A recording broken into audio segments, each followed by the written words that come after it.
கைவிட்டு போகிற பூவினை எண்ணி காம்புகள் அழுத சோகத்தை சொல்ல வார்த்தை கிடையாதுதான்.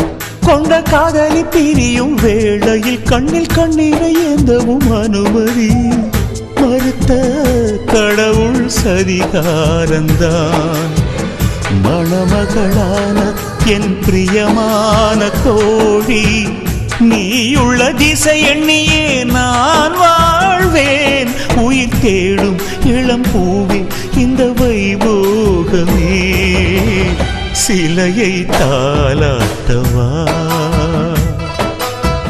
சொல்லத்தான் நினைக்கிறேன்.